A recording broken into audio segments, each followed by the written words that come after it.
നമസ്കാരം. നമസ്കാരം. കേരളത്തിലെ ഇ ഡി റെയ്ഡ് മുന്നോട്ട് പോകുന്നു. ഇതുപോലെ തന്നെ വിഴിഞ്ഞം പദ്ധതിയുമായിട്ടുള്ള വാദപ്രതിവാദങ്ങൾ മുന്നോട്ട് വരുന്നു. ഭരണപക്ഷവും പ്രതിപക്ഷവും കൊമ്പ് കോർത്തു നിൽക്കുന്നു പല വിഷയങ്ങളിലും. ഇവിടെ മറ്റൊരു കാര്യമാണ് നമുക്ക് ചിന്തിക്കാൻ തോന്നുന്നത്, അല്ലെങ്കിൽ അതാണ് ഇന്നത്തെ ചർച്ചയ്ക്ക് ഞാൻ വിഷയമായി എടുക്കുന്നത്. വീണാ വിജയനുമായി ബന്ധപ്പെട്ട് എക്സാലോജിക്ക് CMRL മാസപ്പടി വിവാദം മൂർധന്യാവസ്ഥയിലേക്ക് നീങ്ങുന്ന സാഹചര്യത്തിൽ യഥാർത്ഥ ക്രൈം അതിൽ നടന്നിരിക്കുന്നു എന്ന് പറയുന്നത് വീണാ വിജയന് CMRL ഒരു കാരണവശാലും വെറുതെ പണം കൊടുക്കേണ്ടതില്ല. അപ്പോൾ ബംഗളൂരു ആസ്ഥാനമായ ഒരു കമ്പനി രജിസ്റ്റർ ചെയ്തു. ആ കമ്പനിയിലേക്ക് CMRL എന്ന കമ്പനി വലിയ ഒരു എമൗണ്ടിന്, ഹ്യൂജ് എമൗണ്ടിനുള്ള കരാറ് കമ്പനിക്ക് കൊടുക്കത്തക്ക രീതിയിലുള്ള ബന്ധം ഈ എക്സാലോജിക്കും CMRLും തമ്മിലില്ല. എക്സാലോജിക്ക് അത്രത്തോളം എസ്റ്റാബ്ലിഷ്ഡ് ആയ ഒരു കമ്പനിയുമല്ല. അങ്ങനെയാണ് എന്നുണ്ടെങ്കിൽ പിന്നെ എന്ത് കാരണം കൊണ്ടാണ് ഈ CMRL എക്സാലോജിക്കിന് പണം കൊടുത്തത് എന്ന് അന്വേഷിച്ച് ചെല്ലുമ്പോൾ എക്സാലോജിക്കിൻ്റെ ഏക ഡയറക്ടറായ ഉടമയായ വീണയുടെ അച്ഛൻ പിണറായി വിജയൻ 10 വർഷക്കാലം കേരളം ഭരിച്ചിട്ടുണ്ടായിരുന്നു.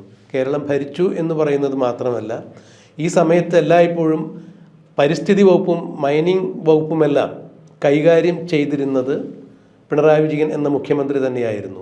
CMRL എന്ന കമ്പനിയെ സംബന്ധിച്ചിടത്തോളം അവരുടെ അസംസ്കൃത വസ്തു എന്ന് പറയുന്നത് കരിമണൽ ആണ്.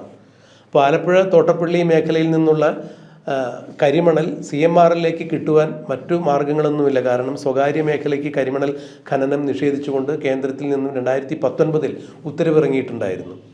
അങ്ങനെയെങ്കിൽ ആ ഉത്തരവെല്ലാം പൂഴ്ത്തിവെച്ചുകൊണ്ട് തന്നെ CMRLന് കരിമണൽ വഴിവിട്ട രീതിയിൽ ലഭ്യമാക്കിയ പിണറായി വിജയൻ എന്ന മുഖ്യമന്ത്രിക്ക് പാരിതോഷികമായി മുഖ്യമന്ത്രിയുടെ മകളുടെ അക്കൗണ്ടിലേക്ക് പണം കൊടുത്തിട്ടുണ്ട് എന്നുള്ളൊരു ക്രൈമാണ് ഇവിടെ ED എടുത്തു പറയപ്പെടുന്നത്. ഈ സാഹചര്യത്തിൽ പിണറായി വിജയനിലേക്കും പിണറായി വിജയൻ്റെ കുടുംബാംഗങ്ങളിലേക്കുമെല്ലാം അന്വേഷണം ചെല്ലുന്നു. മകൻ Vivek Kiran Abu Dhabi National Commercial ബാങ്കിൽ ജോലി ചെയ്യുന്നു. അവിടേക്കും വീണാ വിജയൻ്റെയും പിണറായി വിജയൻ്റെയും എല്ലാം അവിടെ അക്കൗണ്ടുണ്ട് എന്ന് ഷോൺ ജോർജ് തന്നെ വ്യക്തമാക്കിയിരിക്കുന്നു. വീണയുടെ അക്കൗണ്ടിൻ്റെ detail Shone George serious fraud ഇൻവെസ്റ്റിഗേഷന് ഓഫീസിന് കൊടുക്കുകയുണ്ടായി. അപ്പോൾ ഇത്തരം സാഹചര്യങ്ങൾ കണക്കിലെടുക്കുമ്പോൾ പിണറായി വിജയൻ്റെ കുടുംബത്തിലേക്കും ഈ ED അന്വേഷണം ചെല്ലുന്നു എന്ന് പറയുമ്പോൾ യഥാർത്ഥ ക്രൈം മുഖ്യമന്ത്രിയായിരുന്ന പിണറായി വിജയൻ നൽകിയ സഹായത്തിനാണോ CMRL വീണയ്ക്കും ഇങ്ങനെ മാസപ്പടി കൊടുത്തിരിക്കുന്നത് എന്നുള്ളതാണ്. ഈ അന്വേഷണം ഏതെങ്കിലും തരത്തിൽ ED പരിപൂർണതയിൽ എത്തിക്കുകയോ അതിന് ഉപോത്ഫലകമായ രീതിയിൽ പിണറായി വിജയൻ ഇതിൽ കക്ഷിയാണ് എന്ന് കുറ്റകൃത്യം തെളിയിക്കുന്ന തരത്തിലേക്ക് ഒരു നടപടിക്രമങ്ങൾ പോവുകയാണെങ്കിൽ വീണാ വിജയൻ ചോദ്യം ചെയ്യലിനൊടുവിൽ അറസ്റ്റ് ചെയ്യപ്പെടുകയാണെങ്കിൽ അവർ 3-ാം വട്ടം ചോദ്യം ചെയ്യലിന് വേണ്ടി അടുത്ത ആഴ്ച ചെല്ലാൻ പറഞ്ഞിരിക്കുന്നു എന്നാണ് അറിയുന്നത്. സമൻസ് അയച്ചിരിക്കുന്നു. അങ്ങനെയെങ്കിൽ ഇപ്പോൾ പോളിറ്റ് ബ്യൂറോവിൽ തന്നെ പിണറായി വിജയൻ്റെ നില അപകടകരമായ വിധത്തിൽ തന്നെയാണ്. കേരളത്തിലെ പ്രതിപക്ഷ നേതൃസ്ഥാനം പിണറായി വിജയൻ്റെ വോട്ടോടുകൂടി തന്നെയാണ് പോളിറ്റ് ബ്യൂറോയിൽ അങ്ങനെ ഒരു സ്ഥാനം അംഗീകരിച്ചു കൊടുത്തത്. അതായത് വളരെ പരിങ്ങലിലാണ് അദ്ദേഹത്തിൻ്റെ അവസ്ഥ. പാർട്ടിയിലും കേരളത്തിലും 2026 നടന്ന നിയമസഭാ തെരഞ്ഞെടുപ്പിൽ ദയനീയമായ തോൽവിക്ക് കാരണം പിണറായി വിജയനും സംസ്ഥാന സെക്രട്ടറി MV ഗോവിന്ദനുമാണ് എന്നുള്ള കണ്ടെത്തലുകളാണ് എല്ലാ ജില്ലാ കമ്മിറ്റികളിലും സംസ്ഥാന സമിതിയിലും റിപ്പോർട്ട് ചെയ്യപ്പെട്ടിരിക്കുന്നത്. അങ്ങനെയെങ്കിൽ ആ സാഹചര്യത്തിൽ വീണാ വിജയനെതിരെ EDയുടെ ഭാഗത്തു നിന്നും ഏതെങ്കിലും തരത്തിലുള്ള ഒരു നിയമ നടപടി ഉണ്ടാവുകയാണെങ്കിൽ പിണറായി വിജയൻ എന്ന രാഷ്ട്രീയക്കാരൻ്റെ രാഷ്ട്രീയ ഭാവി എന്തായിരിക്കും എന്നുള്ളതാണ് ഒരു ഇലക്ഷൻ സ്ട്രാറ്റജിസ്റ്റായ, രാഷ്ട്രീയത്തെ സാഹൂതം ജാഗ്രതയോടുകൂടി നോക്കിക്കാണുന്ന ഒരു മാധ്യമപ്രവർത്തകൻ എന്ന രീതിയിൽ എനിക്ക് ഫവാസിനോട് ചോദിക്കാനുള്ളത്. ഇതിലിപ്പം പിണറായി വിജയൻ്റെ ഭാവി എന്താവും എന്നുള്ളതിനേക്കാൾ ഉപരി ആ പാർട്ടിയുടെ ഭാവി എന്തായിരിക്കും എന്നുള്ളതാണ് നമ്മളിപ്പോൾ ചർച്ച ചെയ്യണമെന്ന് എനിക്ക് തോന്നുന്നു. കാരണം ഒരാൾ കാരണം ആ പാർട്ടിയെ മൊത്തം ഇല്ലാണ്ടാവുന്ന ഒരു അവസ്ഥയിലോട്ടാണ് ഇപ്പോൾ നിലവിൽ കാര്യങ്ങൾ പോകുന്നത്. ഇതിപ്പോൾ വീണാ വിജയനെ അറസ്റ്റ് ചെയ്താലും അതെന്തായാലും എത്തിച്ചേരുന്നത് വീണാ വിജയനെയോ അല്ലെങ്കിൽ മരുമകനെയോ ചോദ്യം ചെയ്യലും വിധേയമായി കഴിഞ്ഞാൽ സ്വാഭാവികമായിട്ടും അത് എത്തിച്ചേരുന്നത് അച്ഛനിലോട്ടായിരിക്കും.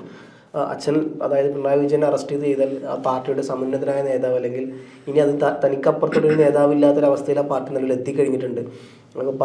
പാർട്ടിയുടെ സംസ്ഥാന സെക്രട്ടറി ആയാലും അയാൾ വെറും ഒരു പപ്പറ്റ് മാത്രമാണ്. അതിൻ്റെ മൊത്തം കൺട്രോളും ഉള്ളത് പിണറായി വിജയനിലാണ്. മാത്രമല്ല നിയമസഭയിലെ പ്രതിപക്ഷ നേതാവും അദ്ദേഹമാണ്.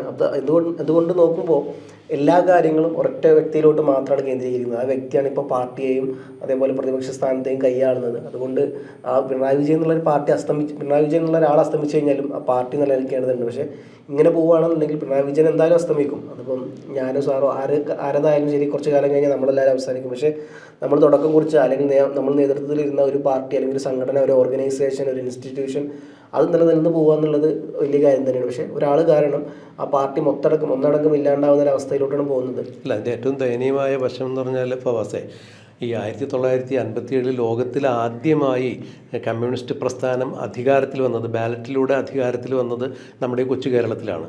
അപ്പോൾ അതിനുശേഷമാണ് മറ്റ് രാജ്യങ്ങളിലൊക്കെ കമ്മ്യൂണിസ്റ്റ് പ്രസ്ഥാനം ബാലറ്റിലൂടെ അധികാരത്തിൽ വന്നത് എന്നുള്ളതാണ് നമ്മൾ ചരിത്ര പുസ്തകങ്ങളിൽ നിന്ന് പഠിച്ചിട്ടുള്ളത്. തെറ്റുണ്ടെങ്കിൽ ബഹുമാനപ്പെട്ട പ്രേക്ഷകർ ക്ഷമിക്കുക. ഇറ്റലിയിൽ ഒരു പഞ്ചായത്തിൽ അധികാരം കിട്ടിയിട്ടുണ്ടായിരുന്നു 1957 മുൻപ്. പക്ഷേ അത് ഒരു പഞ്ചായത്ത് ഭരണമാണ് കിട്ടിയത്. അത് ഇതുപോലെ ബാലറ്റിലൂടെയുള്ള ഒരു തെരഞ്ഞെടുപ്പായിരുന്നില്ല. കുറച്ച് നോമിനികൾ ഇരുന്നിട്ട് അവരിലൂടെ നിർദ്ദേശിക്കപ്പെട്ട ഒരു ഭരണമായിരുന്നു ഇറ്റലിയുടെ ഒരു പഞ്ചായത്തിൽ. അങ്ങനെ ആദ്യമായിട്ട് കമ്മ്യൂണിസ്റ്റ് പ്രസ്ഥാനത്തിന് ഭരണം കിട്ടിയെന്ന് പറയുമ്പോൾ ബാലറ്റിലൂടെ ആദ്യമായി അധികാരത്തിൽ വന്നൊരു ഭരണസമിതി കൊച്ചു കേരളത്തിലാണെന്ന് പറയുമ്പോൾ കമ്മ്യൂണിസ്റ്റ് പ്രസ്ഥാനത്തെ അത്രത്തോളം മുറുകെ പിടിച്ചിരുന്ന ഒരു പറ്റം ആളുകളിലൂടെ ഉണ്ടായിരുന്നു. അധസ്ഥിതികൻ്റെ അടിയാളവർഗത്തിൻ്റെ ഉന്നമനത്തിന് വേണ്ടി പ്രവർത്തിക്കുന്ന തൊഴിലാളി വർഗത്തിൻ്റെ പാർട്ടിയാണ് എന്ന് വിശേഷിപ്പിക്കപ്പെട്ടിരുന്ന ഈ പാർട്ടിക്ക് ഇപ്പോൾ മുതലാളിത്ത സ്വഭാവം കൈവന്നിരിക്കുന്നു എന്ന് തന്നെയാണ് ചൂണ്ടിക്കാണിക്കപ്പെടുന്നത്. മറ്റുള്ള പാർട്ടികളിൽ നിന്നല്ല, യഥാർത്ഥ കമ്മ്യൂണിസ്റ്റുകൾ എന്ന് വിശ്വസിക്കുന്ന ആളുകൾ തന്നെയാണ് ഇത് ചൂണ്ടിക്കാണിച്ചിരിക്കുന്നത്. ഇവിടെ ഒരു മാറ്റം വരണം, അതിന് പിണറായി വിജയൻ്റെ ഭരണം ഇനി വേണ്ട എന്ന് യഥാർത്ഥത്തിൽ തീരുമാനമെടുത്തത് കമ്മ്യൂണിസ്റ്റ് പാർട്ടിയിലെ യഥാർത്ഥ കമ്മ്യൂണിസ്റ്റ് വിശ്വാസികളാണ്. അതുകൊണ്ട് തന്നെയാണ് ഈ 2026 തെരഞ്ഞെടുപ്പിൽ അവർക്ക് ഇത്രത്തോളം ദയനീയമായ പരാജയം ഉണ്ടായത് എന്നുള്ളതാണ് വിലയിരുത്തപ്പെടുന്നത്. അപ്പോൾ അങ്ങനെ വരുമ്പോൾ നേരത്തെ ഫവാസ് സൂചിപ്പിച്ചതുപോലെ ഈ പ്രസ്ഥാനം നിലനിൽക്കണം, ആര് വന്നാലും പോയാലും. അതുകൊണ്ട് തന്നെ പിണറായി വിജയൻ എന്ന് പറഞ്ഞ നേതാവിന് ഈ സ്ഥാനത്ത് നിന്ന് മാറ്റണം എന്ന് ഈ തെരഞ്ഞെടുപ്പ് കഴിഞ്ഞപ്പോൾ മിക്കവാറും എല്ലാ ജില്ലാ കമ്മിറ്റികളിലും യോഗം ചേർന്ന് തെരഞ്ഞെടുപ്പ് പരാജയ അവലോകന യോഗത്തിൽ പിണറായി വിജയനെതിരെ പരാമർശം വരുന്നു. അത് ആരോപണങ്ങളായി റിപ്പോർട്ടായി മാറിയാണ് അത് സംസ്ഥാന ഘടകത്തിന് അയച്ചത്. എന്നാൽ സംസ്ഥാന ഘടകം അത് നേതാക്കന്മാർക്കല്ല അതിൻ്റെ ഉത്തരവാദിത്തം, പാർട്ടിക്ക് നേതൃത്വത്തിന് മൊത്തത്തിലാണ് അത് സംഭവിച്ചിരിക്കുന്നത്. ഏതെങ്കിലും ഒരു നേതാവിനെ കോർണർ ചെയ്ത് പരാജയത്തിൻ്റെ ഉത്തരവാദിത്തം എടുത്തു പറയേണ്ടതില്ല എന്ന് റിപ്പോർട്ട് വെട്ടിത്തിരുത്തിയാണ് കീഴ്ഘടകങ്ങളിലേക്ക് അയച്ചത്. അപ്പോഴും തിരുത്തേണ്ടവർ തിരുത്താനും മാറേണ്ടവർ മാറാനും അവർ തയ്യാറല്ല എന്നുള്ള വ്യക്തമായ നിർദ്ദേശമാണ് മുന്നോട്ട് കൊടുത്തത്. ഈ സാഹചര്യത്തിൽ പാർട്ടിക്കുണ്ടായിരിക്കുന്ന ഈ അപമതിപ്പ് ഒഴിവാക്കാൻ വേണ്ടി, അതായത് ന്യൂനപക്ഷ പ്രസ്ഥാനങ്ങളിൽ നിന്ന് പാർട്ടി പൂർണ്ണമായി തന്നെ അകന്നിരിക്കുന്നു, ന്യൂനപക്ഷങ്ങളുടെ വോട്ടിൻ്റെ 1% പോലും പാർട്ടിക്ക് കിട്ടിയിട്ടില്ല എന്നൊക്കെയാണ് രേഖപ്പെടുത്തുന്നത്. വെള്ളാപ്പള്ളി നടേശനെ പോലുള്ള മതവിദ്വേഷം പരത്തുന്ന ആളുകളുമായിട്ടുള്ള ബന്ധം, ഇതൊക്കെ പിണറായി വിജയനിലേക്ക് നേരെയാണ് കൈ ചൂണ്ടുന്നത്. അത്തരത്തിലൊക്കെ പാർട്ടി തകർന്ന് തരിപ്പണമാകാവുന്ന അവസ്ഥയിൽ ചെന്ന് നിൽക്കുമ്പോൾ ഇപ്പോൾ ED അന്വേഷണത്തിൽ കൂടി ഇങ്ങനെ മകൾക്ക് നേരെ ഒരു ചോദ്യം ചെയ്യലും നിയമ നടപടികളും ഉണ്ടാവുകയാണെങ്കിൽ അത് അച്ഛൻ മുഖ്യമന്ത്രി ആയതിൻ്റെ പേരിൽ വഴിവിട്ട സഹായത്തിനാണ് എന്ന ഒരു ഭാഷ്യം കൂടി അതിന് വരുമ്പോൾ അക്ഷരാർത്ഥത്തിൽ പിണറായി വിജയനെതിരെ CPM ഒരു പടയൊരുക്കം നടക്കില്ലേ? ഇതിപ്പോൾ നമ്മൾ കാര്യങ്ങൾ നോക്കുകയാണെന്നുണ്ടെങ്കിൽ എന്നോ പടയൊരുക്കം ആരംഭിച്ച് കഴിഞ്ഞു എന്നുള്ളതാണ് എനിക്ക് പലപ്പോഴും തോന്നിയിട്ടുള്ളത്. ഇപ്പോൾ നമ്മളൊന്ന് സംസാരിക്കുമ്പോഴടക്കം കണ്ണൂർ ജില്ലയിലെ DYFIയുടെ പല നേതാക്കന്മാർക്കെതിരെയുള്ള ആരോപണം ഇപ്പോൾ വരുന്നത്, പല നേതാക്കന്മാരും പറയുന്നത് DYFIയുടെ പല നേതാക്കന്മാരും പിണറായി വിജയൻ്റെ വാലാട്ടികളായി നടന്നു എന്നുള്ള കാര്യങ്ങളൊക്കെ പറയുന്നത്. കൃത്യസമയത്ത് പാർട്ടി വർക്കുകൾ ചെയ്തില്ല എന്നുള്ള കാര്യങ്ങളൊക്കെ പറയുന്നത്. അപ്പം പല നേതാക്കന്മാർക്ക് ബോധോദയം ഉണ്ടായിട്ടുണ്ട്. പക്ഷേ പറഞ്ഞ പോലെ അവർക്ക് എത്ര ബോധോദയം ഉണ്ടായിട്ടും കാര്യമില്ല. തലപ്പത്തിരിക്കുന്നത് പിണറായി വിജയനാണ്. അയാൾ അവിടുന്ന് മാറാത്ത കാലത്തോളം ആ പാർട്ടി ഒരിക്കലും നന്നാവില്ല.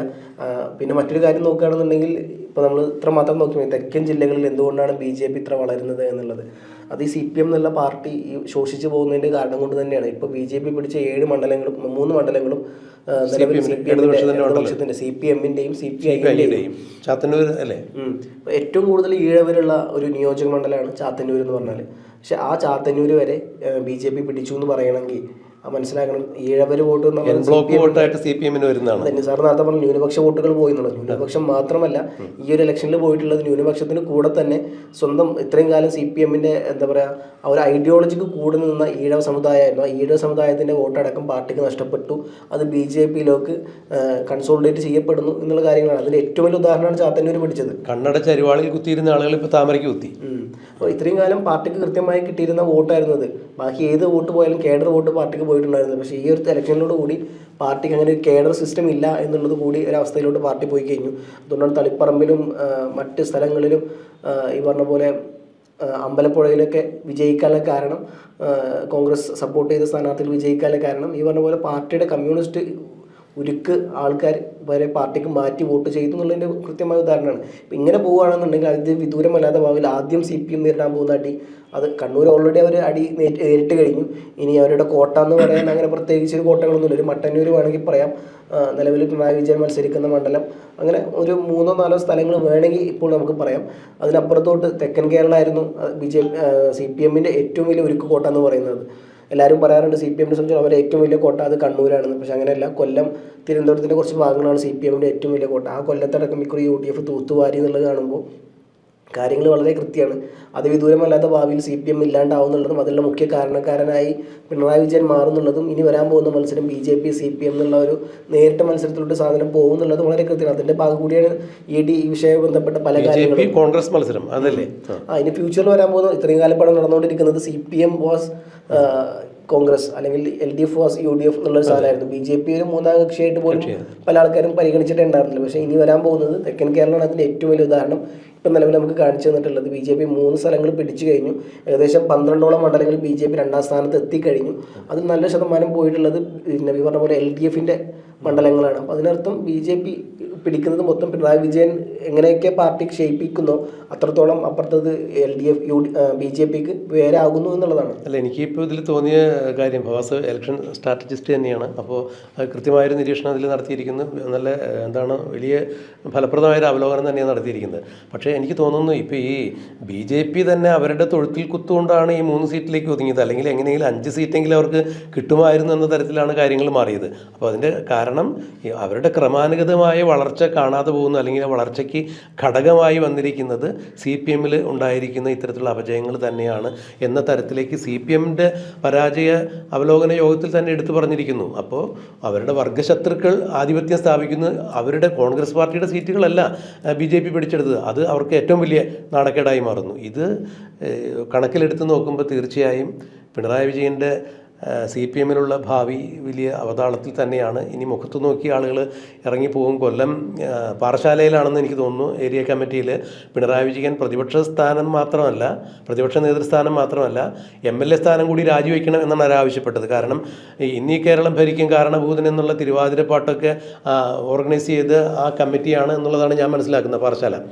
അപ്പോൾ ആ കമ്മിറ്റിയിൽ നിന്നാണ് പിണറായി വിജയൻ പ്രതിപക്ഷ നേതൃസ്ഥാനം മാത്രമല്ല MLA സ്ഥാനം കൂടി രാജിവെക്കണം എന്ന് പറയുമ്പോൾ EDയുടെ അന്വേഷണവുമായി ബന്ധപ്പെട്ട് ഇത്തരത്തിലുള്ള ഡെവലപ്മെൻറ്റ്സ് ഉണ്ടാവുകയാണെങ്കിൽ തീർച്ചയായും അത് പിണറായി വിജയൻ എന്ന രാഷ്ട്രീയ നേതാവിന് വലിയ തിരിച്ചടിയാവും എന്നാണ് വ്യക്തിപരമായി അല്ലെങ്കിൽ എൻ്റെ പരിമിതമായ രാഷ്ട്രീയ ബോധത്തിൽ നിന്ന് എനിക്ക് പറയാൻ കഴിയുക.